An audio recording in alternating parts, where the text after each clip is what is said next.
Hey, what's up, and welcome to Hack My Growth. In this episode, we're going to be talking about leaping the keyword chasm and finding the best intent-based terms to target. All right, let's go. Are you looking to grow your business, but you're not sure where to start? That's where we come in.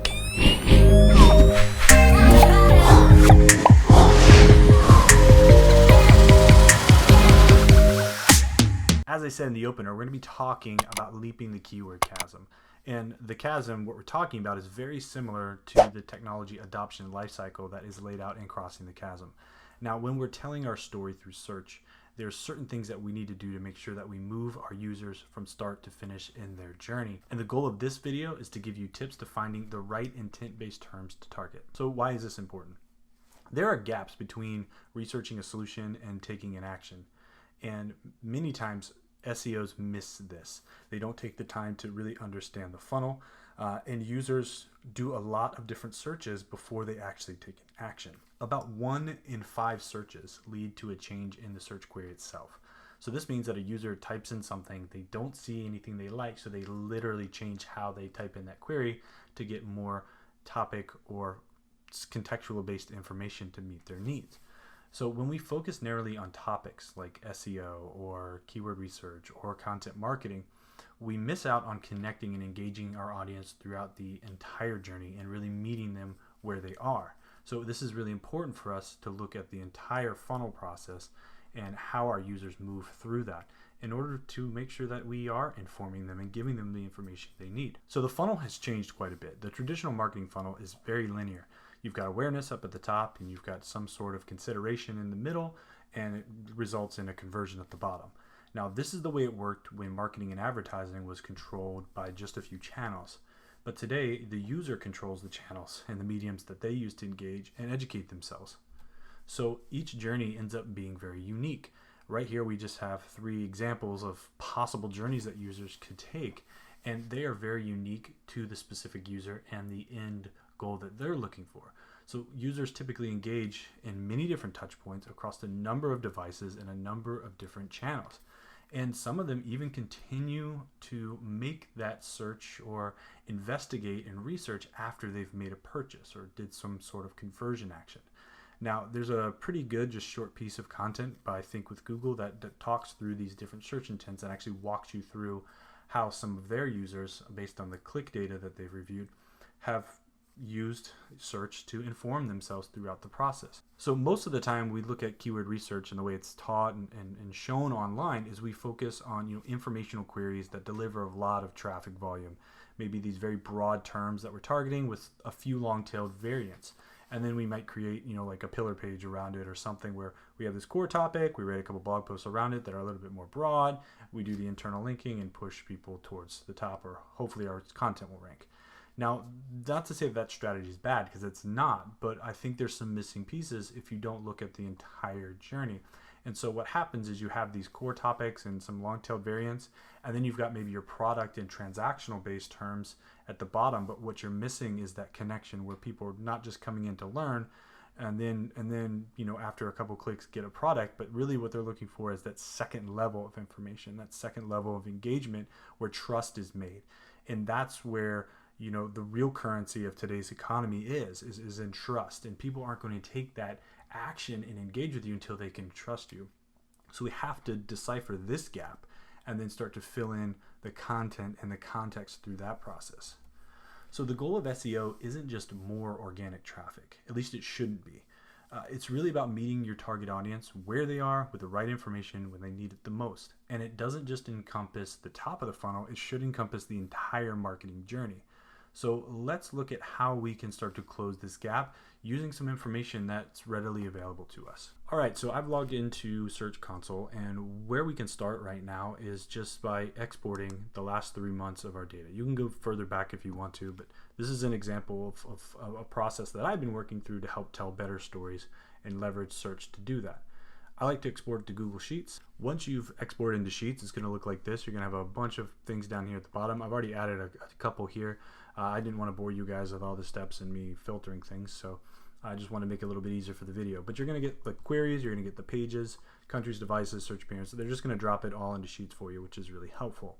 Now, what we want to do here is we want to look and see where a conversion point is, and then from there go backwards and look at what the full path of a user could be. Now for some of this we're going to use data, and some of this we just have to understand how users search for things and understand what the process looks like a little bit. So you can't use a tool for all of this. You're going to have to use some intuition, and that's really important when it comes to marketing or sales or running a business. You can't just rely on the tools. You have to rely on gut and intuition as well. So the first thing I want to do is put a filter on here. And for this example, I'm going to use a very, very high level keyword, a filter by condition and text contains, and it's actually going to be keyword. Hit OK. So what this does is it filters out only the terms for the last 3 months where keyword was in them. So it's telling me queries that people have used. It's going to show me the number of clicks, the number of impressions, my click-through rate, my average position. Now what I went ahead and did in this sheet as well is added in this script, which I'll put in the video as well. Just copy and paste it in. What it does, it tells me over here the query, and it tells me how long, so how many words are in this query. So if we look at these, on average, most of these queries are pretty long and they're pretty specific. So what I want to do now is copy this out and put it in a new sheet. So over here, I have that information, and then what I also added was the type of keyword. Now typically we talk about 3 different types of keywords: informational, navigational, and transactional. Informational is exactly what it sounds like. People are looking for information, learning more. Transactional is some sort of where the intent is conversion, so people are actually looking to download something, sign up for something, engage with something. And then navigational is maybe they're looking for a specific website, a specific destination. It could be even like a location to visit a brand or something of that nature. So I've broken it down. As you can see, most of these terms that I am ranking for, targeted around keyword research template, are transactional. So it's safe to say that the conversion point for this funnel for me is my keyword research template.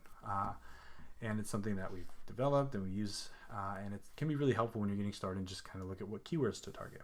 We also have some other terms in here too that are a little bit more informational. Things like LSI keyword, keyword stuffing, some of the technical stuff, topics for keywords and SEO, some very helpful keywords, but most of the terms we're ranking for and most of the terms that people are finding us for are at the bottom of the funnel. So this is a great one for us to look at to actually start to build out that full story. Now, this is where you're going to use like maybe a keyword research tool. You can use Google Keyword Planner or something like Moz. I like SEMrush. It's a really good tool, and you can check it out for free. We actually have a link in this video as well. You can get a 14-day free trial of the whole tool. And what you do here is we go into the Keyword Magic tool and you just drop in a keyword. So we did keyword research, which is the term that we targeted. And now normally it's going to give you something like this, where it's going to show all the different terms and variants based on how I've filtered it through. So using a broad match and going through, and here's all the different tools and then all the variants of those tools we can use. What I want to look at are questions, because I'm trying to understand intent and I'm trying to understand user behavior. What I've done is I've actually checked a couple of these boxes or these terms and put them in a bucket, which is my keyword manager. And now I can go a little bit deeper on this research. And that's what I've done right here. So I've got 13 terms in all, with a total volume of 1,800 searches per month, with an average keyword difficulty of 70.8. So this is obviously a highly competitive field. It's in the SEO field, which means, obviously there's a lot of people, especially in search, that are trying to rank for these terms. Now that's a little bit important, but again, for me right now, I'm interested in understanding the searcher's journey.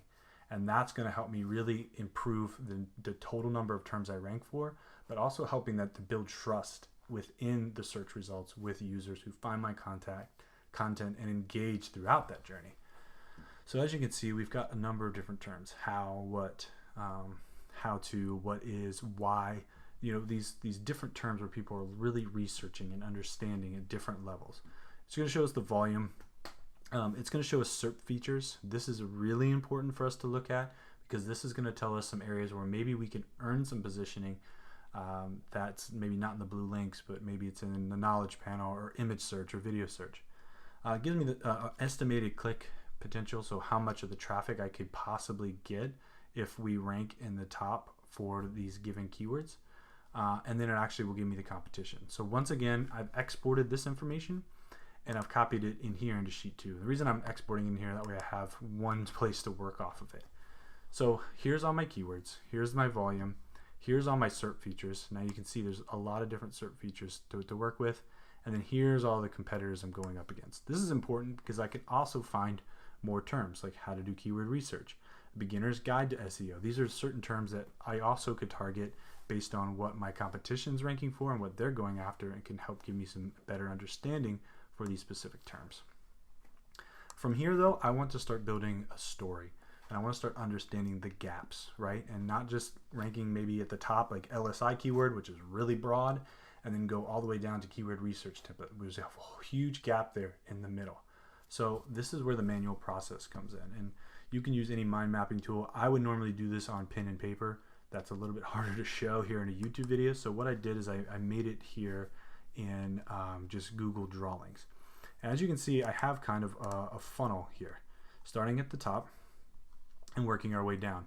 Now, keyword research template Excel was that conversion point. This was our transaction term, and this is the term that people engaged with us at. But as we looked up here and we did research, we found a number of different terms. So what I've done is I've taken these terms and I've built out a possible user journey for somebody that would end up on a keyword research template. Now, this isn't 100% scientifically based. This is just based on keyword research, and also based on the people that we try to target for our website. So the first query was, why is keyword research so important? So somebody who's looking to understand why this is important in the first place. From that type of content, they might start to get some other questions, like what is long-tailed keyword research, and how do I do keyword research, and how do I do it for SEO, how do I do it for content marketing? Is there something different between those? Okay, maybe I'm looking at it for free. If I'm looking at it for free, I'm probably learning about the keyword research planner. Our Excel template goes with the keyword Google planner, so that's really something helpful here. But then after that, they would say, okay, well, how do I research competition? Because we talk about keyword competition. So this would be one of those funnels where somebody starts at the top, maybe converts, and then continues to search to learn more. And a smart marketing strategy and a smart search strategy for this would be try to meet them each place here along the journey to build trust. And so now we're breaking down that gap where we used to have that gap. We didn't have anything from like keyword research to now keyword research template. We have an entire journey of why keyword research is important, what are some of the aspects of it, and how do we actually accomplish it. So this is just a little bit of an insight on how you can start to close that gap, really leverage search to a higher degree, and begin to create content and maybe even optimize your content that you already have to better meet the needs of the end user and covering the entire journey, and not just looking at it from a topic perspective and hoping that everything trickles down. Again, the goal of SEO is not just more traffic, it's to connect with people, it's to build trust and really meet them all along their search journey and really helping them make an informed conversion. If you have any questions about what we covered today, please comment below. We'd love to continue the conversation with you online. Until next time, happy marketing.